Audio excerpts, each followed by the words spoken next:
Today's segment of Sound Balming is brought to you by Jimmy and Mary's Authentic Body Care. I cannot express to you how much we love their products. Although we use them all year, as the weather gets colder, we need these products even more. The dreaded drop in temperature, the dryness, the itchiness, and the unnecessary flakiness is inevitable. Shea Butter from Jimmy and Mary's Authentic Body Care is the only thing that works for my skin and hair needs. Not only do these products cure my dry skin, the whipped butter goes on smoothly and doesn't leave that uncomfortably thick, sticky residue. Bonus? It smells absolutely amazing. There are so many different scents to choose from too. Not only do they carry skincare products, there are products for authentic living, face, shower, hair and beard, spritzers and perfumes, and bath products. Let me tell you, we cannot even keep the stuff in the studio. The entire production team as well as all our children use Jimmy and Mary's product. Jimmy and Mary's take pride in creating quality, handcrafted products from simple ingredients for the entire family. Their products are made for all skin types and are 100% handmade, 100% vegan,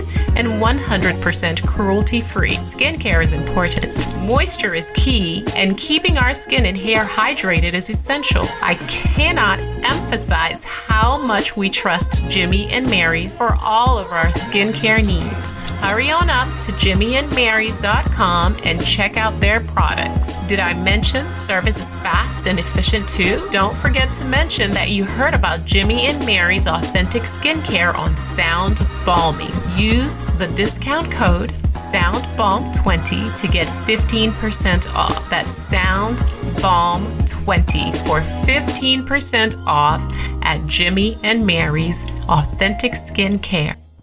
Hey everybody, welcome to Sound Bombing. I created this show for people who want to experience a radical, life-changing journey through the sounds of my diverse guests. I hope that each sound you hear on this show will strengthen your faith, encourage your dreams, and challenge you to awaken the greatness within you. Drop the bomb. Drop the bomb. We're gonna drop the bomb. Drop the bomb. We're gonna drop the bomb. Drop the bomb. We come to drop the bomb. Drop the bomb. This is a journey into sound. A journey which along the way will bring to you new color, new dimension, new values, and a new experience.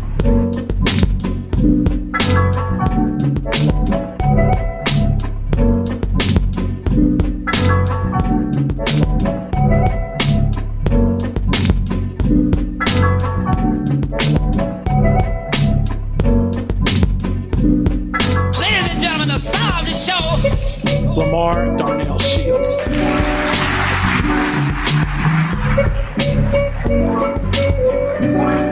Good morning, good afternoon, good evening, whatever the time of the day is, wherever you are in the world, you are in the right place at the right time with the right person. Welcome to my show. I'm Dr. Lamar Darnell Shields, the creator of Sound Bombing. And my goal with this show is to introduce you to people with ideas that will help you unlock your full potential, like my next guest, Tamy Khan. But before we get to Tamy, and Tamy is sitting there waiting patiently, before we get to her, my old bombers, my people that are very familiar with the show, they know what we do before we start. My newbies that are here, let me let you know that you're at the right place at the right time with the right people. And before we start our show, we always start with our 3 breaths. So I want to encourage you to get in a comfortable position. Now, if you are driving, we do not want you to do this, okay? If you are walking, we don't want you to do this. But if you're in a comfortable spot in your home, your office, wherever you are, you can do this, all right? After this, then you'll listen to the rest of the show. But we always start out with our 3 breaths. And what we do is we like to bring our energy up because you don't know what I'm bringing. I don't know what you're bringing, but I think you know what I'm bringing. Constantly, I bring positive vibes, and that's all we do on this show. And you'll hear about that from my amazing guest. But before we get to the great Tamy Khan, I want to encourage you to find a comfortable position in your chair, on the floor, wherever you are. Put your palms on your lap, and your palms are facing up. And my guest, she's probably going to go a little deeper than I am today, but I always like to start this day off full of energy, full of life. And I'm going to ask you to close your eyes, and everything is soft. Your face, your eyes, your jaw, everything is soft. We're going to inhale through our nostril and exhale throughout our mouths. So let's go inhale. We're going to hold it for 3 seconds. And we're going to let it out through our mouths. Exhale. This time we're going to go a little deeper. We're going to do it for 5 seconds. Inhale. Hold it for 5 seconds. Exhale. Now we're going to go a little deeper. We're going to go for 10 seconds. I want you to dig deep, deep, deep. Inhale. Hold it for 10 seconds. Exhale. What is that? That is called the breath of life. And I'm so glad you decided to breathe and meditate with me for this very short part. But I have a question for you. Can meditation help you cultivate emotional balance? Well, it depends.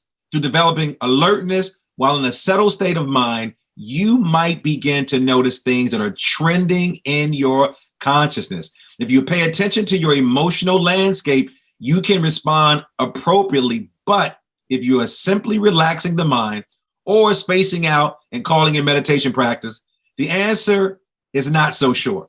Luckily, you may have a choice, and luckily you do have a choice. You recognize this choice by actively practicing mindfulness. You start simply by sitting down to watch your mind in meditation. And if you do this on a regular basis, like I do every morning and with my listeners and with my guests, and maintain a certain degree of focus and discipline, I guarantee you will sooner or later start to experience moments of clarity and presence. Eventually, you'll start to see how every thought, word, and action sends out waves that affect the subtle details of the environment, relationships, and emotional balance. Well, today's guest, Tamy Khan, is going to share some of her insight about meditation and emotional balance. Who is this amazing lady? I'm so glad that you asked who this amazing lady is. She's a mindfulness and happiness coach. Yes, a happiness coach, a yoga teacher, and founder of Happy Meditator. Is it mediator or meditator? Happy Meditator. In her life's dreams of creating a place where people can be inspired and get help with creating the happy life they want.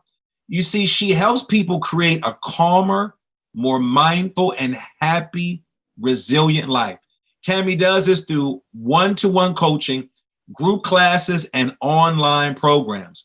Tamy's coaching is based on mindfulness techniques, meditation, and scientifically proving happiness strategies. She believes that anybody can create a life with less stress and anxiety, better balance emotion.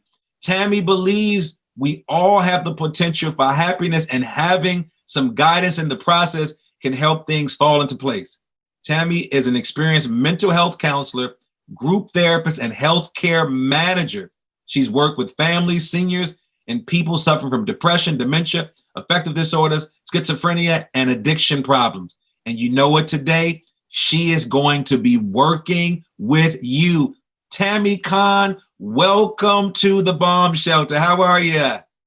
I'm doing wonderfully this morning. Thank you so much for that great introduction. I'm excited and happy to be here today. Well, you better be happy, because in your bio, you talked about being happy. And so I'm so glad that you're hanging out with us today. Let our listeners know where you're calling in from. And then let's do a physical, emotional check-in. And then how are you doing?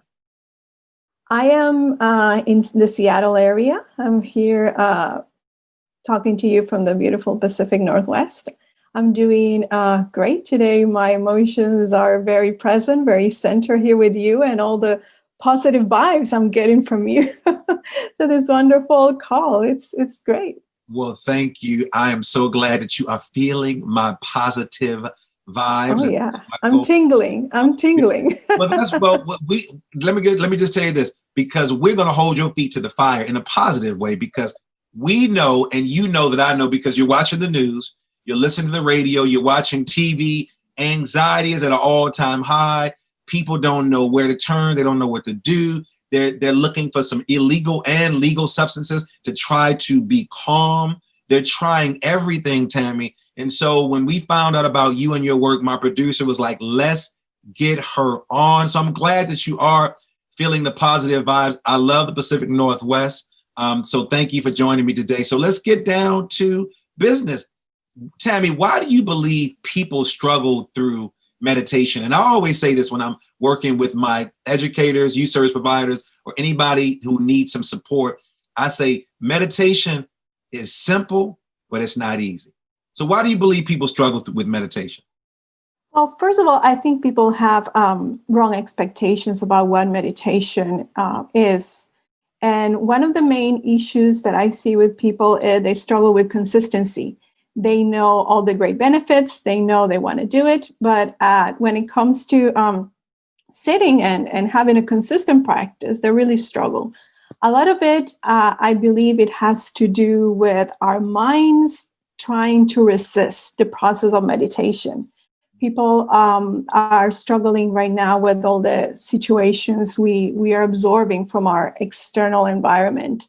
And that capacity to be centered is something that needs to be nurtured. And our environment is pulling us towards the other direction.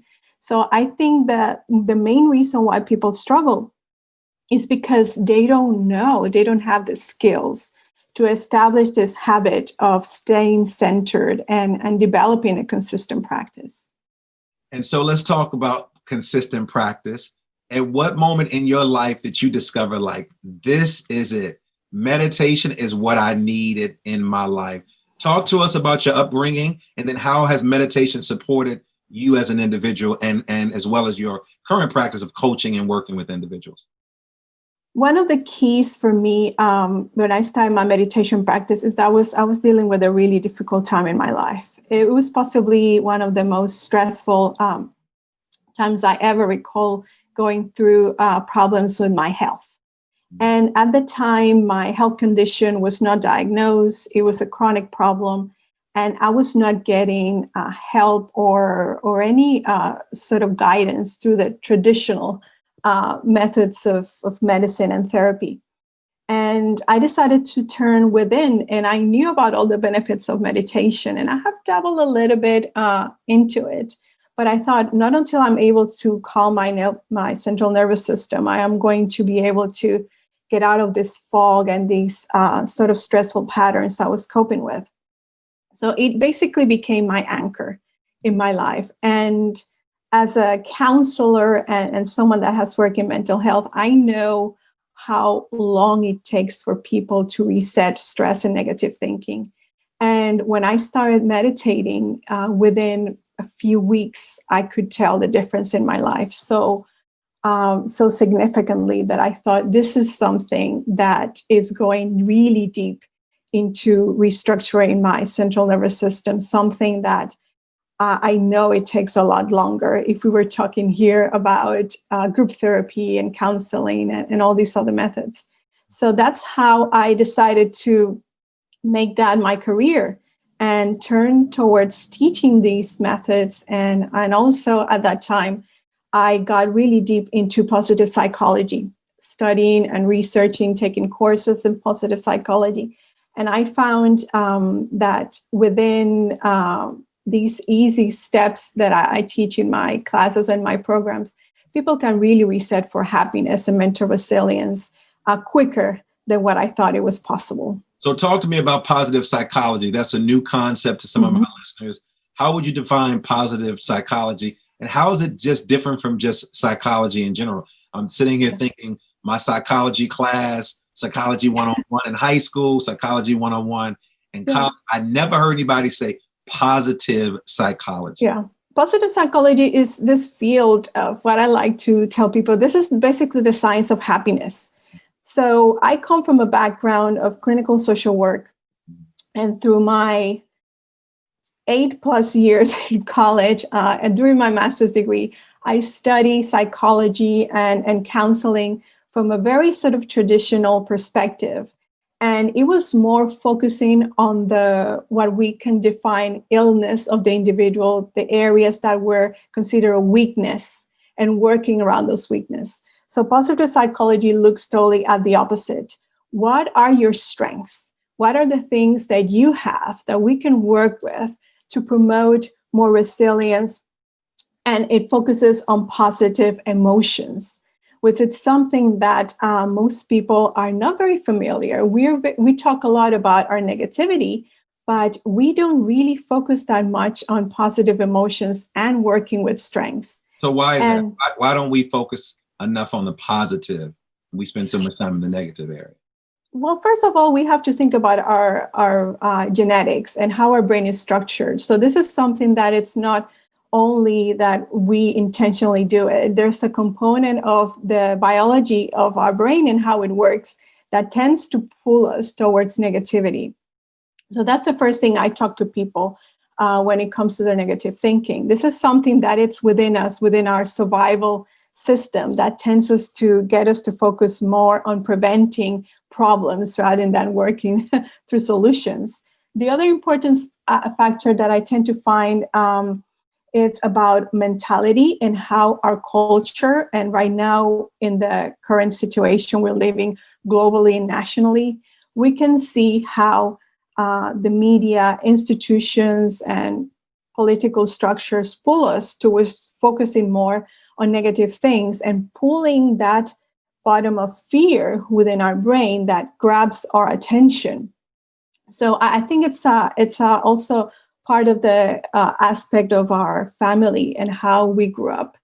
You asked earlier, and I didn't get into that point of talking about my background. I am originally Latin American, and part of our culture, from my perspective, is a lot focused on negativity and building more fear and working through life through fear. And that also, it's an important factor that we have all these influences that we don't realize that we're set on these default modes of negativity that we need to intentionally work to pull ourselves out of them and focus more on positivity. Well, we share that cultural landscape, just to let you know. And so I can culturally relate to what you're talking about within the Latin culture, sort of where that negativity comes from. And when you are used to being called a minority, when you're used to all of these negative terms, not only within the culture itself, but also without of the culture, it's really hard to sort of get out of that. And when you come from a culture of you're not supposed to be happy because we're hardworking people, we're supposed to do these things. So it's somewhat challenging, to do that, not only within the Latin culture, but when amongst minorities, amongst folks who are immigrants who migrated to this country, women, individuals who aren't a part of the, you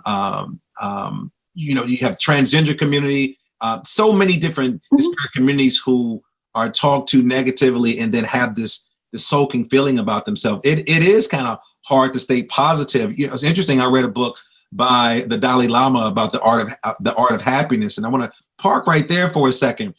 Do you feel that there is an art to being happy, because you call yourself the Happy Meditator, and someone is probably thinking like, oh, she can't be happy all the time, or she can't. Is there an art to being happy, and is there a difference between joy and happiness? I'm thinking about the great Kirk Franklin, and I love this song about Kirk Franklin. He's talked about, don't just search for happiness, you want to sort of look for joy.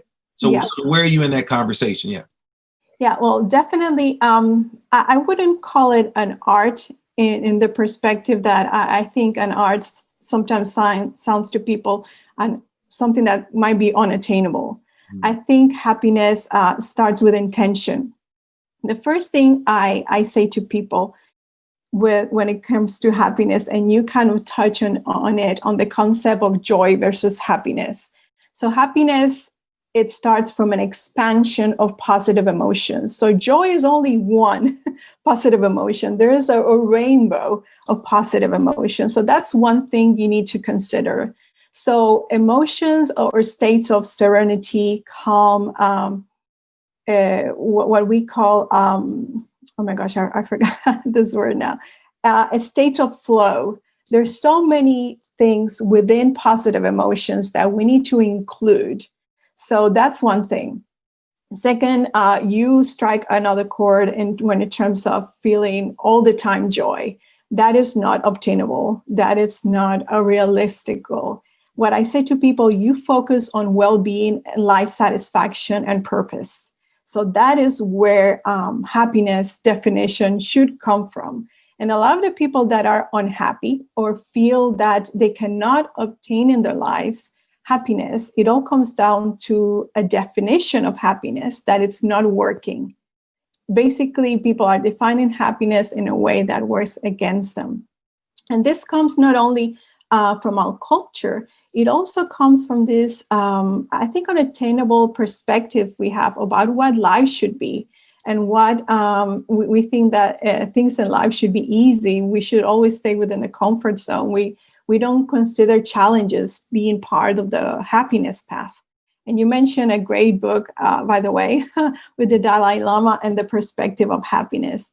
And his perspective is one that I really resonate with, even though I don't agree with the art part.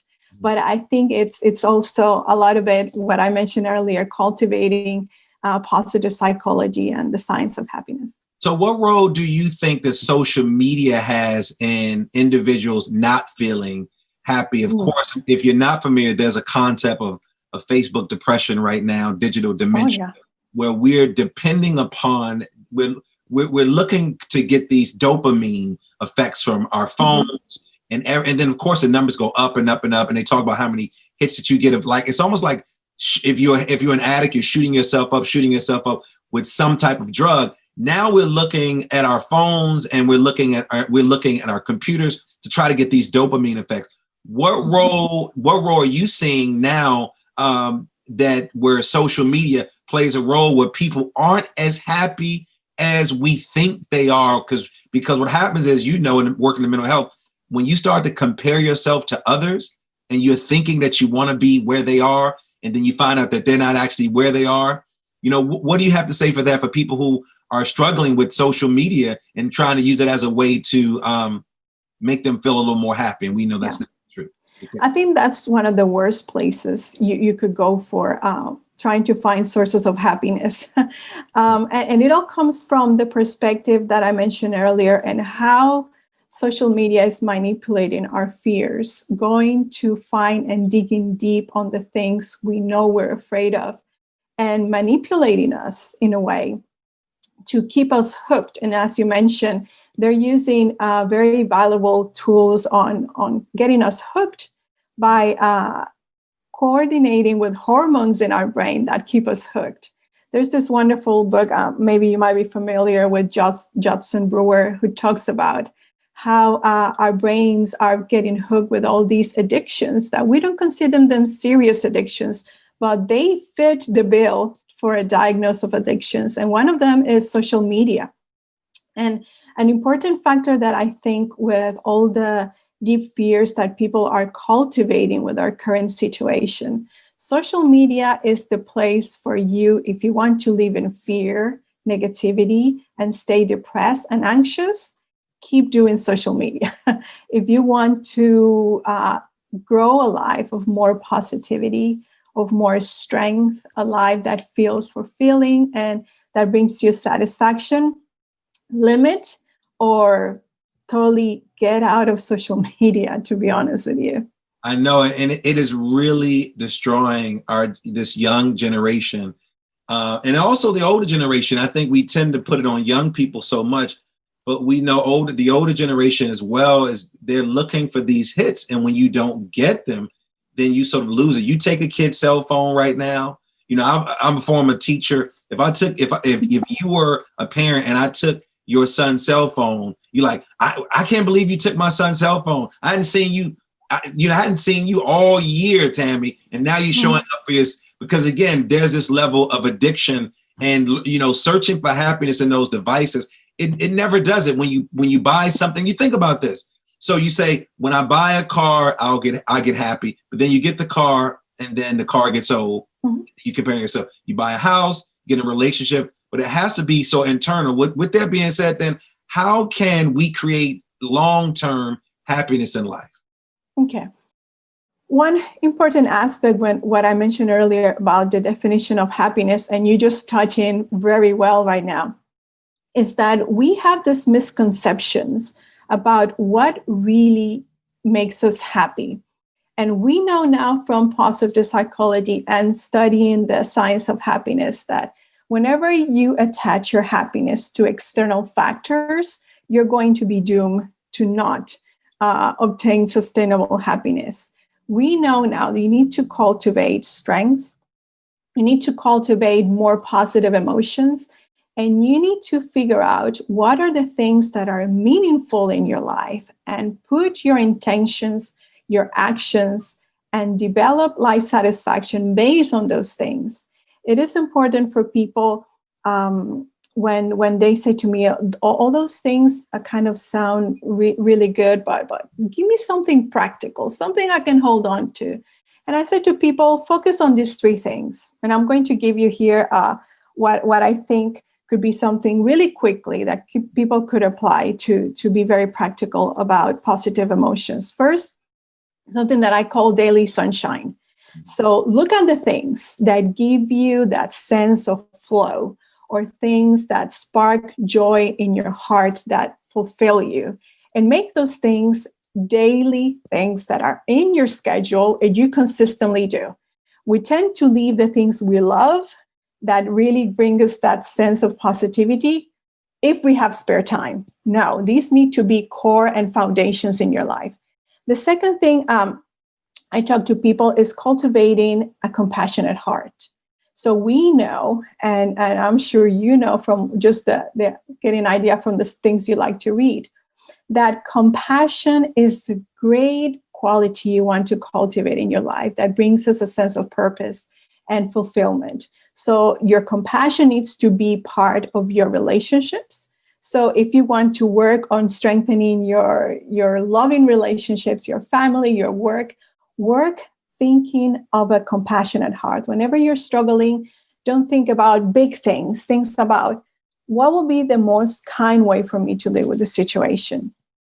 And also, it is important for people to contribute to their community in a compassionate way. So think about extending, re-radiating them as much as you can compassion. And my third important aspect, and obviously you know this very well, is how can I cultivate more inner peace and calm in my life, especially in the conditions that we're living with. We need to figure out ways to calm, get centered and grounded. And as I mentioned earlier, meditation is to me, it's part of it for my life. And it's something I teach in all my online programs and the classes. And whenever I said to someone, if you don't know what to do with your life, start to meditate. You need to have a place to get centered, calm, and then other things in your life will be easier for you to see. So I love the 3 strategies. On my show, we love practical strategies. I want to go a little deeper. What mindfulness strategies can help one increase happiness and well-being? So you gave us these other 3 strategies. Mm-hmm. Now let's focus on the mindfulness. What are some things that my listeners can do to increase happiness and well-being? Well, first of all, daily meditation practice, that is essential. It's important, as I said to people, if you struggle with staying consistent with meditation, make it shorter.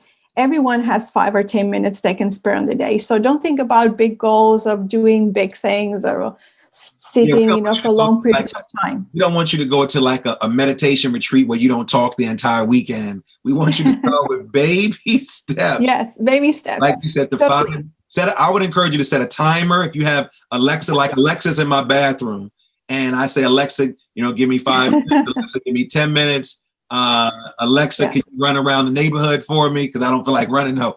But I ask Alexa to give me some time. Then also ask Alexa to give me if I want to do a guided with music, sometime I'll ask for music. But keep going with some of your strategies. Yeah. The second mindfulness strategy that I recommend to people, and more than ever in our current times, is connecting with nature. We tend to think as nature as, something, oh, yes, it's nice to go outside, but, we come up with all these excuses not to expose ourselves to being more in nature. Nature has this natural balm. I like the way you use that in your podcast. So nature is naturally balming. You don't need to do anything when you sit in nature. So make this also a consistent thing if you can. everyone can spare 5 or 10 minutes that you sit and stare at a tree. If you're lucky, as I am, that I live in the beautiful Pacific Northwest, I love every day to go out for nature walks. So make nature something you connect with on a sustainable basis. And my other third recommendation is to find a way to move that is centering and calming. So now we have all this sort of physical practices that connects us with positive hormones in our body. So working out and moving is not something that we should only do for our physical health. It's important for our mental health. And this is what I say to people. If you struggle with moving and working out because you're focusing on weight, think about how will be the impact in your life if you can consistently work out. Connect with all the positive hormones that we get when we work out, and be a better parent, be a better husband, be a better human being. So sometimes the physical aspect of these practices don't connect as much as with our lives when we think about the mental health benefits of all these things. One of, obviously, of my favorite mindfulness ways to work out is yoga. But there's multiple other things that people can do, like, Tai Chi or fine Qigong. There's all sorts of mindful practices that get us to quiet down the crazy monkey mind and keep us centered. That monkey mind is real, Tammy. It is all over the place. Can you show us some ways we can use the body to calm our stress and negativity? Is there anything that you can share with us? Yes. Would you like to do a short practice? Yes, we like whatever you're going to bring to us. All right. So let's find a comfortable position, placing our feet flat on the ground. And what I like to, when people are starting in these practices, I say to them, just find somewhere that it's comfortable, right? Find that you're always supported by a chair, or do this against the wall. It's important to establish a sense of safety whenever you bring mindfulness practice. And if you're comfortable with keeping your eyes open or closed, that's again up to you. Mm-hmm. So the first thing that I want you to do is bring your attention to your feet. So if you are obviously driving or moving, don't do this. Pause this and do this another time. If you're at home, if you can remove your shoes and your socks and keep your feet grounded, even better. So I want you to bring your attention to your feet. And just feel the contact of your feet on the ground. Just connect with the sensations.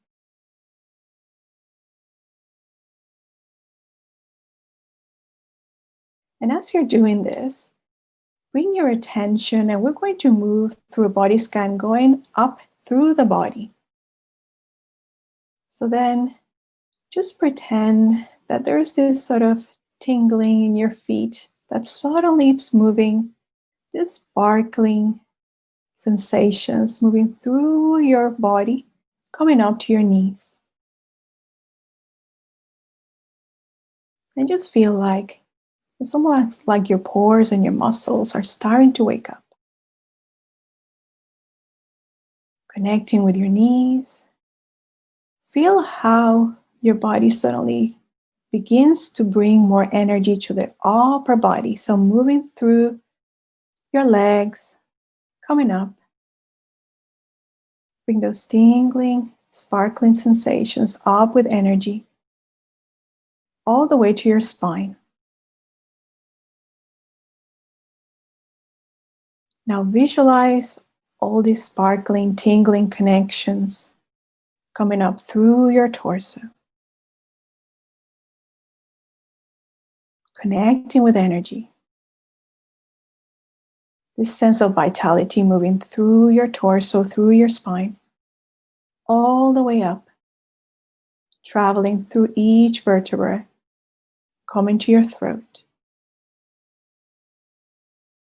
And as you're there, feel the sparkling, tingling sensations extending through your body, irradiating through your shoulders and arms and hands. All your body starting to wake up tingling with sensation.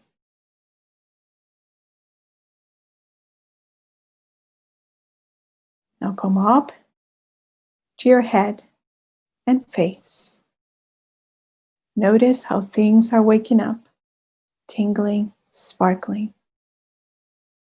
All these beautiful sensations through your body.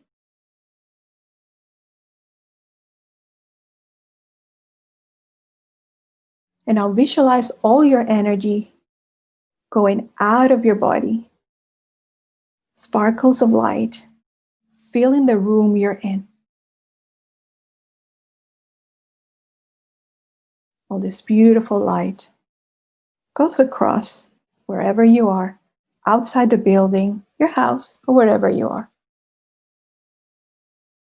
Extends through your community, keeps growing and growing.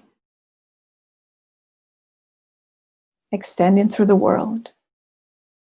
Keep connecting with this beautiful energy, glowing, irradiating through the universe.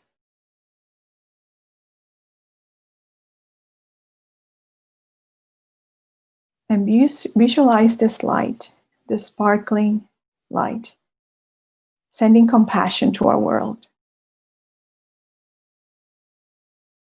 This love and kindness that we intrinsically are, we're sending it through the world that needs it so much today. Extending love through the world, kindness and compassion.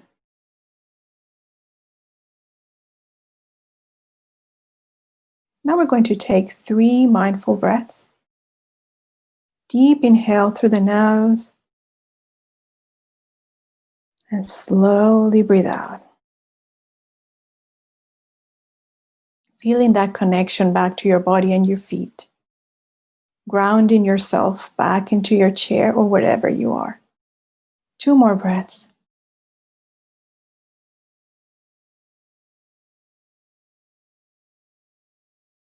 Last deep mindful breath.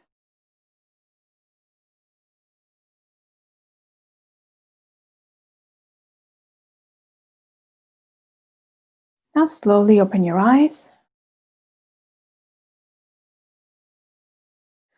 All right, we are back. Well, We are back. thank you for taking us through an exercise. I like to see the people that I bring on. I want to make sure they can do what their bio says that they can do. I already knew that you were the truth because I read so much about you. I want to stop right here for a second and ask you a question about one of my last guests I had on. Her name is Katara McCarty, and Katara is a biracial woman. She identifies as a woman of color, and she created an app called Exhale, and this app was created specifically for women of color, women like you, women of color, indigenous women. And she created this app, Tamy, because after all of these police killings and things of that nature, she was looking for a place to find a respite in something. And she couldn't find anything that spoke to the needs of a woman of color. What are your thoughts about that? Being a woman of color in a space that can somewhat be dominated by be very clear, by white folks who are talking about mindfulness and meditation. So she decided to create an app that focused on people that look like her because she felt that their struggle was very, very different. What are your thoughts about that, being a woman of color in the mindfulness space? Well, I agree from one thing that you mentioned in the perspective that a lot of the traditions that we're familiar with here in the U.S.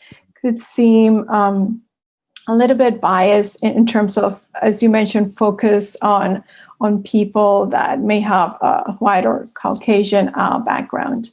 But what I like to focus on my personal practice is, where do these traditions come from, right? These traditions are founded on practices of compassion, love, and kindness. And these practices don't see color, don't see the division that we see from our limited, narrow-minded beliefs. So for me, whenever I like to talk to people about practices of mindfulness, I base it on that, on the core values that come from all these practices. Don't see gender, don't see discrimination, don't see color. So for me, it's essential whenever I teach in my courses and my classes that people understand that that's the perspective where I'm coming from.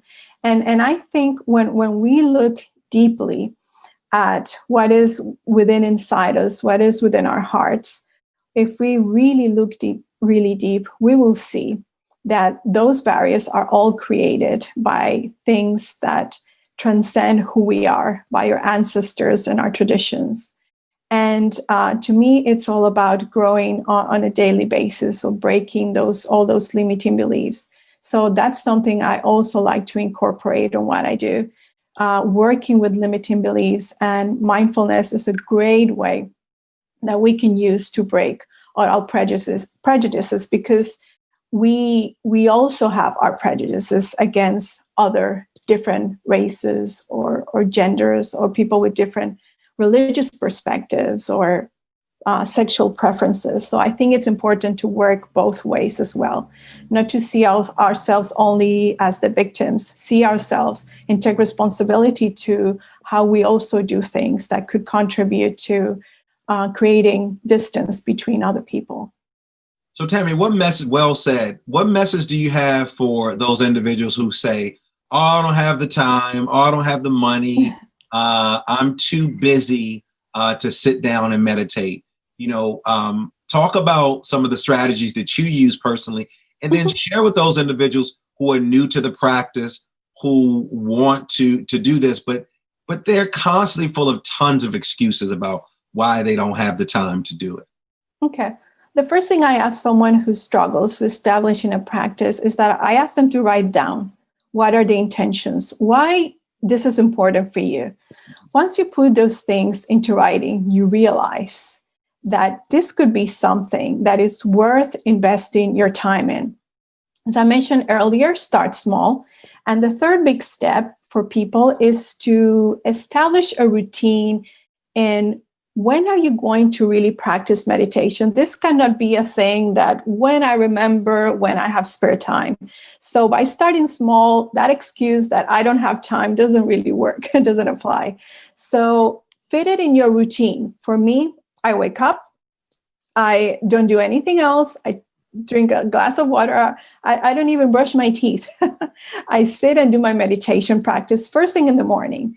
And that's what I recommend to people. When we leave it to after this, after that, in between this and between that, people stay not very consistent with the practice. And finally, what I said to people, find something easy that works for you. There's different types of meditation practice. There's ones, as simple as focusing on the breath. And you gave us a great introduction earlier in our podcast on something that people can just repeat that for 2 or 3 minutes. And that could be an essential practice. So find something that works for you, something that is simple, that you can stay consistent on a daily basis. Consistency is more important than length. And that's something I reinforce. So I was well said. What are some of the apps that you use, or do you use any apps that you may want to share with our listeners to really keep? Well, when I started my practice years ago, I used to use some recorded meditations from Amazon Music. And this was many years ago. So sometimes that works great for people. And I recommend, try out different apps, different guided practices that work for you. The other thing, right now, my practice has evolved in many different ways. So my practice has become very sort of minimalist, because I tend to find that the simpler and easier we keep things, the more we stay consistent with it. Sometimes when we create, I need to do this app on my phone, and suddenly you didn't charge the phone, and I can't do that. So now my practice is very simple. As you mentioned earlier, I set a timer and I stay there with my breath. So my practice has become, after trying so many traditions, so many things, is the simplest it can be. And usually that's when what I see that people tend to move towards. to keeping it simple, keeping it consistent. Mine is simple like yours. It's the very first thing I do in the morning. If I have to go to the bathroom, of course I got to take care of that. Yeah. We start out with gratitude, saying something I'm grateful for before my feet hit the floor. And then after that, I also do I tell people to make their bed. Making your bed is like a walking meditation. It's like a labyrinth, or it's just like taking a walk, because you're constantly meditating. And the reality is, many of us, Tammy, have been meditating our lives. It was called daydreaming. And you know, when you think about that, your mind has gone somewhere else. So I am so glad that you decided to join us right now, because a lot of people are really struggling with a lot of things that are going on. Tammy, if my listeners want to get in contact with you, what's the best way for them to reach out to you? I think the best way is to go to my website, happymeditator.com. As I mentioned earlier, I have social media. If you want to reach me that way, I will also be replying. But I'm trying to do my best not to be so much in social media right now, especially Facebook or Instagram. So I think the best way will be for people to reach me at my website, happymeditator.com. Happy Meditator. And then what are some of your final thoughts for our listeners?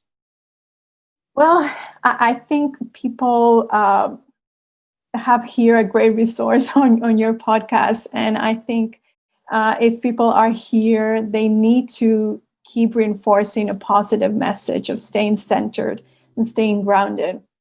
So if there's one thing you can focus in your life right now, is practicing strategies that help you bring a sense of serenity, inner peace, and blocking the outside noise. Well, listen, you heard it from Tamy Khan. You heard it from me. You've heard it from all the people that I brought on here. But she's probably the most consistent, most precise, and gave some very specific strategies. So I encourage you to go to her website, listen to the things that she has to offer. Make sure you engage with her. There's really no time for excuses. It doesn't cost you anything just to be still and just sit there and then learn more about yourself. And then every day add a minute. So Tammy, thanks for joining me today. One more thing I forgot to mention. I have a podcast, the Happy Meditator podcast. And my podcasts are short episodes that I give people different mindfulness practices, how to deal with more positivity, negative thinking, and all sorts of things about the science of happiness. So you can also listen to me if you want on my podcast. Listen to Tammy. Check out the podcast. Tammy's been an honor hanging out with you. But before you leave, the second part of my show is called the Super Bomb Question. Yes, I'm ready. Are you ready? Yes. All right. So here we go. Got to answer quickly as possible. Okay. All right, Tamy Khan, here we go. What's your favorite word? Patience. What's your favorite quote, or maybe a Bible verse or a lyric to a song or a scripture or some holy book? What's your favorite quote? Right now this is the way. This is the way. What's your superpower? Mindfulness. What's your spirit animal? Oh, wow. I'd say, oh my gosh, this is hard. Dolphin came to mind, so I'm going to say that. I'm not sure about that. What brings you to tears of joy? Love. What brings you to tears of sorrow? Suffering. What do you wish you had more time to do?